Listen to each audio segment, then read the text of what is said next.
Picture this. A historian sits down to explain somebody's wealth, and halfway through the explanation, the numbers simply give up. Because when people talk about Mansa Musa, nobody calmly says, he was successful. No, the language becomes almost emotionally exhausted. The richest person who ever lived. A ruler so wealthy modern billionaires start looking financially modest. The king who accidentally disrupted economies. And honestly, that sounds less like a medieval emperor and more like somebody the world should have assigned a financial supervision committee to. Because imagine being so rich that your generosity creates inflation. Imagine handing out so much gold that markets stop behaving normally. Imagine arriving in foreign cities with an entourage so enormous people climb rooftops just to watch you pass by. That was Mansa Musa, a ruler wrapped in gold and ceremony. A king whose empire glittered with wealth. A man who transformed himself into legend while still alive. And centuries later, historians are still sitting there like, we genuinely do not know how one human being possessed that much money. But before the gold caravans, before the pilgrimage, before Cairo practically experienced an economic migraine, there was the Mali Empire. And the Mali Empire was already thriving long before Musa became its most famous ruler. Because one thing history conversations often do, especially when discussing Africa, is skip directly toward colonialism as though nothing existed beforehand. Meanwhile, medieval West Africa was over there controlling trade routes, managing vast gold reserves, and quietly influencing international commerce like, we are literally helping power economies. The Mali Empire stretched across enormous regions of West Africa. Trade routes crossed the Sahara Desert like arteries carrying wealth between kingdoms. Salt moved south. Gold moved north. Ivory passed through crowded markets. Textiles exchanged hands. Knowledge traveled alongside commerce. And sitting at the center of all of it, gold, not decorative amounts, not occasional lucky discovery, gold. Massive reserves. Enough to attract merchants from distant lands. Enough to make rival kingdoms deeply nervous. Enough to shape economies beyond Africa itself. Because in the medieval world, gold was not merely luxury. Gold was stability, power, influence. Kings built reputations around it. Wars erupted over it. Entire economies depended on it. And Mali possessed astonishing quantities of it. Which meant whoever ruled Mali controlled something the world desperately wanted. Then came Musa, and frustratingly, history keeps much of his early life hidden behind shadows. No dramatic childhood stories survive. No preserved royal diary. No prophecy announcing his destiny beneath storm clouds while orchestral music plays in the background. Just fragments. But historians believe Musa was educated, politically skilled, deeply religious, and raised within elite royal circles. And then came one of the most cinematic royal successions in medieval history. According to historical accounts, the previous ruler became obsessed with exploring the Atlantic Ocean. This man gathered ships, sailed westward into the unknown, and vanished forever. No return, no updates, no explanation. Imagine inheriting an empire because your predecessor basically said, I wonder what's out there, and then disappeared from existence like the season finale of a historical drama. That left Musa with the throne. And once he became Mansa, king, everything expanded. Fast. Mansa Musa inherited opportunity and immediately turned it into spectacle. Because Musa understood something rulers, celebrities, and modern billionaires all eventually learn, people do not merely admire wealth. They admire performance. And Musa performed wealth magnificently. His royal court shimmered with excess. Gold-threaded robes, heavy jewelry layered across his body, decorated staffs, ceremonial guards, musicians filling palace halls, poets praising the empire, scholars debating philosophy and religion. Visitors arriving at court were not simply meeting a ruler. They were entering an atmosphere carefully designed to overwhelm them. And honestly, that is brilliant politics. Because luxury has always been propaganda. The richer you appear, the more untouchable you seem. And Mansa Musa looked untouchable. Under his reign, the Mali Empire flourished. Cities expanded, markets overflowed, trade intensified across deserts and kingdoms. Caravans carrying salt and gold moved constantly through trade routes. The empire absorbed important cities including Timbuktu and Gao, strengthening Musa's influence even further. And suddenly Mali was not just wealthy. It was globally important, but Musa's ambitions stretched beyond economics. He was also deeply devoted to Islam. Faith shaped his leadership. Mosques expanded. Religious scholars gained influence. Islamic learning flourished across the empire. And then there was Timbuktu. Beautiful, intellectual, wealthy Timbuktu. A city that eventually became one of the greatest centers of learning in the medieval world. Books became prized possessions. Manuscripts filled libraries. Students traveled from distant regions seeking knowledge. Imagine a city where scholarship carried prestige the way luxury brands do today. That was Timbuktu, and Musa invested heavily in it. Because he understood something powerful: gold creates attention. Knowledge creates legacy. But outside Africa, many people still knew very little about Mali. That was about to change forever. Because Mansa Musa decided to perform the Hajj, the sacred pilgrimage to Mecca. And somehow, he transformed a spiritual journey into one of the greatest public relations spectacles in history. The year was 1324. And somewhere in the distance, the Sahara Desert began trembling beneath thousands of footsteps. Imagine standing in a desert settlement.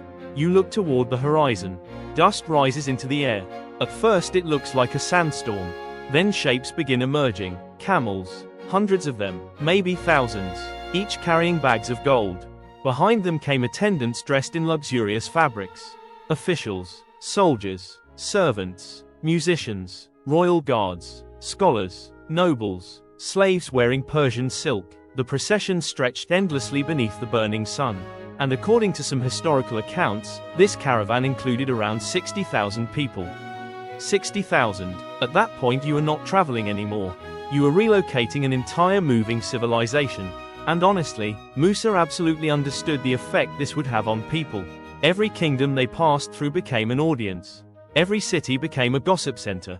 Every merchant immediately started mentally calculating how rich this man had to be. Because imagine hearing, there is a king from West Africa traveling with mountains of gold. You are abandoning responsibilities immediately just to witness that. And the stories only became more dramatic as the caravan moved eastward. People whispered about servants carrying gold staffs, about camels loaded with treasure, about the emperor whose clothing alone looked worth fortunes. And then, Mansa Musa entered Cairo. Now Cairo was already one of the greatest cities in the Islamic world. Rich, sophisticated, influential, its markets pulsed with commerce and political power. But even Cairo looked at Musa's arrival and collectively thought, this man is operating on terrifying financial levels. Crowds gathered instantly, markets buzzed, officials greeted him, people climbed buildings trying to glimpse the caravan. And Musa began distributing gold. Freely. To the poor, to merchants, to religious leaders, to scholars, to officials, to practically everyone. Gold flowed through Cairo like water. At first, people loved him. Obviously, free gold sounds incredible. Everybody celebrated. Everybody talked about the generous emperor from Mali. Until the economy started reacting. And suddenly celebration became confusion. Because apparently nobody warned Mansa Musa about market saturation. Too much gold entered circulation too quickly. The value of gold dropped. Prices shifted. Economic instability spread through Cairo. And historians believe the effects lasted for years. Years. That is such an absurd level of wealth it almost stops sounding real. Imagine accidentally destabilizing a major economy because you were feeling generous. That is not ordinary rich behavior. That is, money itself bends strangely around me, behavior.